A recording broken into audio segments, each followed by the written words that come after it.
Ішкі істер министрлігі заң мен тәртіп қағидатын іске асыру бойынша жұмысты жалғастыруда. Еске саламыз, ағымдағы жылдың 1 қаңтарынан бастап Қазақстан Республикасы қылмыстық кодексінің 301 бабы бойынша күшті әсер ететін заттардың заңсыз айналымы үшін қылмыстық жауапкершілік енгізілді. Мұндай заттардың тізбесіне жастар арасында көңіл көтеретін газ ретінде белгілі азот оксиді де енгізілген.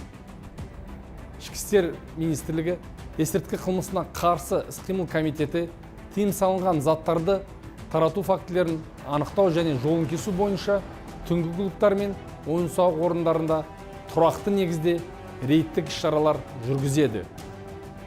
Жыл басынан бері республика бойынша 49 факт тіркеліп, 1,5 мыңнан астам баллон және көрші мемлекеттен көңіл көтеретін газды жеткізу арнасы жоюмен 2 автоцистерна тәркіленді.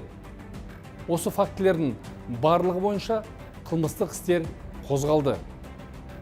Күшті әсер ететін заттардың заңсыз айналымы үшін соттың айыптау үкімі заңды күшіне енді. Оның шешімі бойынша кінәлі адам 8 жылға бас бостандығынан айыруға сотталды. Ішкі істер министрлігі барлық азаматтарды, әсіресе түнгі ойын-сауық орындарының иелері мен әкімшілерін азот оксидінің өткізуге және таратуға жол берілмейтіні туралы ескертеді. Тыйым салынған заттарды тасымалдауға, сақтауға және өткізуге қатысы бар барлық адамдар жауапкершілікке тартылады. Заң бұзушыларға қатысты жазаның бұлтартпастығы қағидатын әрдайым есте сақтаңыз.